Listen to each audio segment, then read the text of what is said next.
koya awa et bongo sikoyo tangu a donné oyo yo sali programme au contrôler yango au monique code oyo peut-être ba tricher code au corriger yango boyo pani soit ba tricher code que au moins confirmer que oh oui code moko awa eza tricher programmation oyo ezali tricher te ndeko pote inso pardon ta micro na off parce que ba retour eza koyaka awa.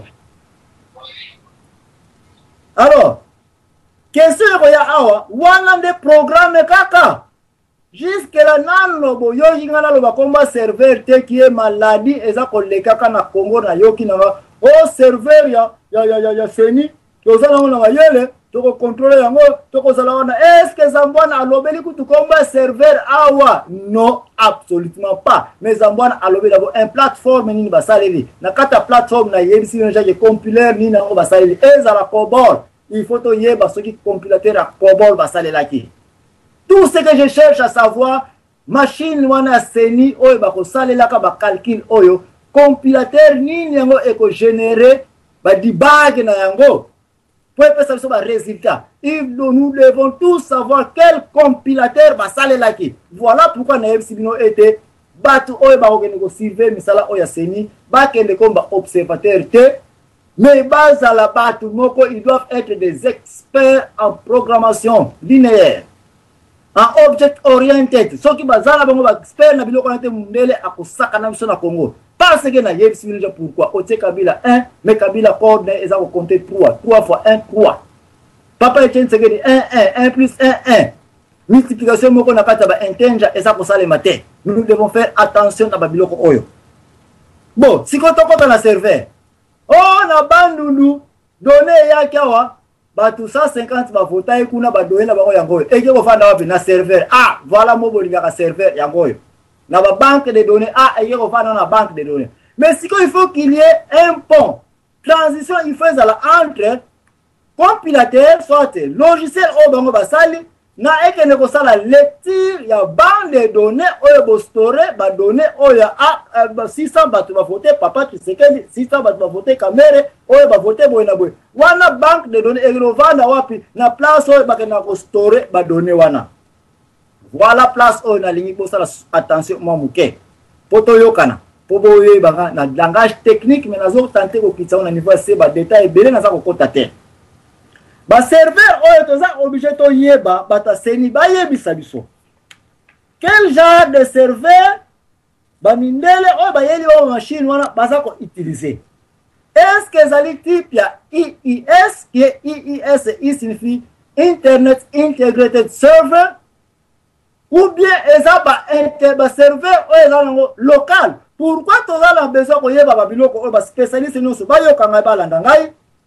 C'est parce que tu comme dans le monde où est comme très sophistiqué na babiloko tu dois comme combien internet cloud soit nuage nakala il faut qu'on ait une banque de données ba machine ko ya na ba conteneur ba machine ko ya soit na ba avion na ba air freight pour monter on a point wana point storer par exemple ba données ebele na data lelo yo ba machine wana soit pour les réseaux ya mbongo soit pour les réseaux de technologie EKI toye comme na c'est inutile pour que ne ko importa ba machine ko store ba données des États-Unis de France pour eya na Congo parce que to comme na internet oyo to ko na accès na yango et il ko ba ya moyen de compresser ba données nyonso et puis même par satellite avec ba kilobytes américains soit par téléphone soit par ba réseau oyo ya fibre optique.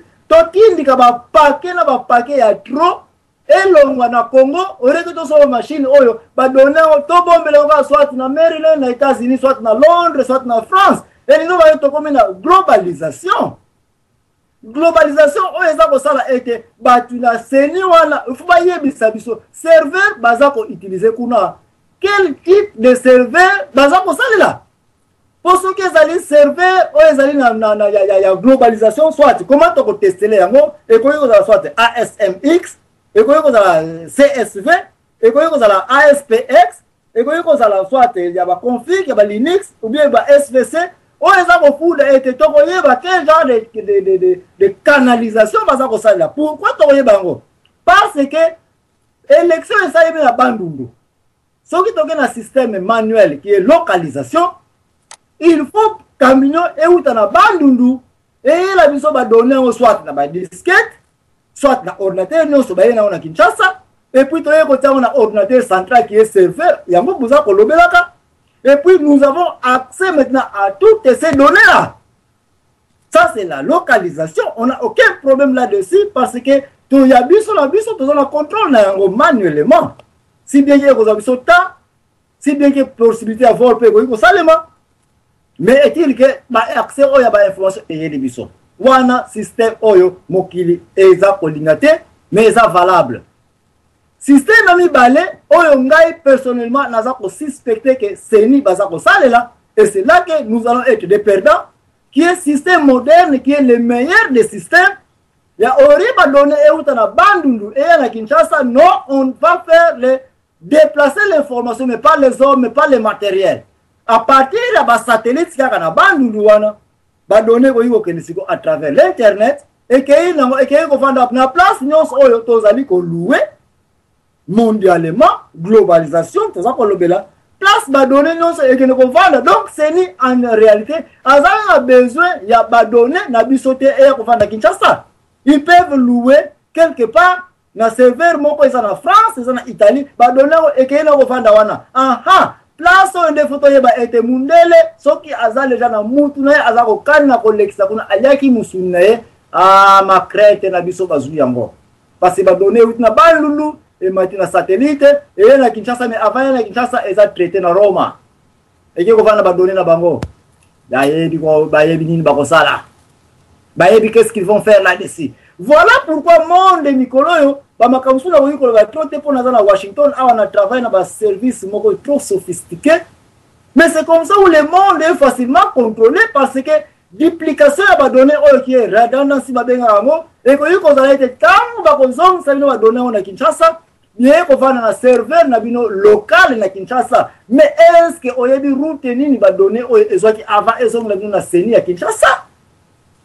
C'est là où batu oyo baza tellement triqué bazali tellement codé que ba koseka biso ke ba tineli biso ba information na bango ils étaient là dans des bureaux de serveurs ya seni na Gombe bango ba assister bango ba moni bango ba compter bango d'écoute ba moni programmeur na biso te d'écoute ba moni pe biso ba to sala ka ba pronto za la wala te bango moko ba toucher ba serveur na bango boza témoin mais donc la transmission des données par information et lequel il a déplacé l'information mais par les hommes par les matériels c'est ça Haïti à Mikoloyo. Mais si quand l'information va déplacer et lequel wapi ce qui software wana programme wana compile wana ba compiler qui yango ba debugger qui yango à partir Italie ba yebi na bango pété ba donner wana tout na ba centre non sur place na ba configurer circonscription non so na ba centre électoral ba donner e konzonga so awa e pa na biso et puis to ko travailler yango et puis to zongi se na Kinshasa na programme obiso to salita ba ko pera yango. C'est comme ça où il a été résultat écrit avec pouce de bouton seulement entre Toyokana, Kabila, Olingini. Ton l'exayo, on gagne pas point, bonini caméra, to baksaye, mais qu'il y a un algorithme au basali. La décision to benga kayango, place la décision caméra est égale à KG. If KG est égal à autant, quitte na boy. If ma condition code on a argument c'est là qu'on va jouer. Bon bien on jouer qui on va contrôler à niveau ya on a outil bientôt avant là que programmation. Donc quand il y a bon réussir parce que vous êtes des experts problème exactement matondo ingeta et boto. Mais si que banque de données awa toye awa ba banque de données on a yebisi bino déjà et lesquels na canal nini et na voix nini et il pas voir internet. Nan la wa yebiso ke ko contrôler route ya internet. Nan la wa yebiso ke ba donner wana place ye ko vendre là na serveur na bino et que ça peut dupliquer parce que micro to ko ba redundancy reduplication des données. Donc des places ça comme on a été makambo tsali ko la serveur il y a des choses tout ça pour ça erreur. Serveur ya seni mon wana tika to bana kolongola yango o to kozana accès na serveur o ko tika la kozana accès à serveur comme un network administrateur seulement o ko tika la kozana accès Il y a des données comme input, output. Seulement, vous avez des données, vous allez observer. Ok, vous avez le bon qu'on a banni, wana, wana élection. Vous tombez les cartes, vous allez, oh, koyo, Kabila. Bakuna bataba saisir les données bazakotia. Mais voilà, place où bakoti que la biso. Biso batiki biso dans niveau, il y a observation, il y a entrée des données seulement, là ba contrôle des données. On za ko yokako, to za ko marcher, to ke na bureau ya seni. Biso peut za la wana comme observateur, biso peut ba na compter, to za ko compter. Mais bien sûr que oui bakoti que la bino yango. Boza ko liaka na bino kama soko ya dendon. Alléluia. Mais kokoriko tikala na poto. Alors, tous les objets, tous les décisions. Batoué botindi kuna comme observateur, informaticien congolais. Tika biso nyons bazo na domaine oyo boyo ki biso sonité. Boye bisa biso est-ce que batoué botindi? Ce sont seulement des diplômés en informatique. Ce sont des docteurs, professeurs en informatique. Pas kata ba syllabus na 50 pages ba no sala mbongo na wana ba université. Et ce sont ceux-là que vous appelez les spécialistes en informatique ou bien ce sont des développeurs. Et ceux qui sont développeurs, sous quel titre comment ils vont développer? Est-ce que vous avez senior développeur? Parce que pour être un senior développeur, il faut avoir 10 ans, il y a preuve, il y a macro-code aussi au montage, il y a un programme, il y a un dengue. Parce que vous avez un capitaine. Un capitaine avion, ce n'est pas qu'il y ait comme des avion. Pilote peut aller au avion, à l'ongolais de Kinshasa, à Paris, à Kitisi, mais il n'est pas encore un capitaine. Pour comme un capitaine, seniorité, ancienneté, il faut une expérience, jusqu'à ce que le capitaine appelle le rapport que oui, a comme un capitaine, ne va pas se contact comme un capitaine avion. C'est la même chose dans Babylone quand vous allez Kolobela. Vous nous envoyez des informaticiens qu'on a. Est-ce que ça fait 2 ans, 3 ans seulement dans l'informatique quelque part dans le monde? Je ne parle même pas du Congo, je dis bien au monde, ça ne suffit pas pour être un développeur. Vous avez un consultant, même si vous avez un PhD. PhD, il y a aucun temps ça va dans la classe. Non. Aussi, on y a déjà, Moutou a créé un code, au taki, et puis compiler, au debug, et puis programme ça pour courir. Aussi, au Kemba déjà, kuna. Tout ce qui est bon, parce que c'est lui le docteur XY, professeur na ISTA, professeur na campus, professeur na l'université, attends, il informatique. Est-ce que vous qualifiez pour un développeur pour nous y aller, ils été au continent microcode, il y a programmation, il y a logiciel, il y a nan. Aussi, on crée déjà un logiciel ou bien on a Excel, Microsoft a salé le Excel, pour Kitawana et puis on peut la pharmacie. Voilà pourquoi tu as commis la Congo Nyonso, informaticien, ça vous a mis ça la tête. Pourquoi? Parce que l'ordinateur est comme il joué.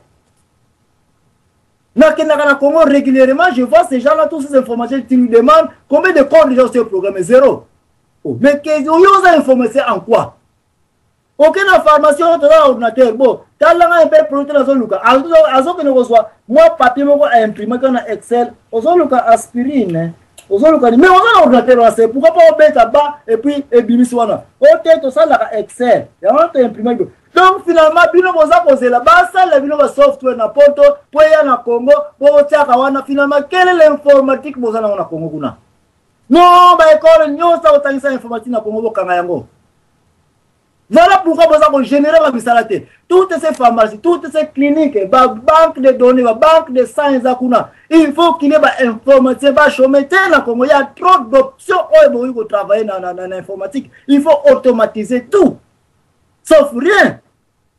Mais pour automatiser Excel, pour automatiser SQL, pourquoi pas binomo Excel?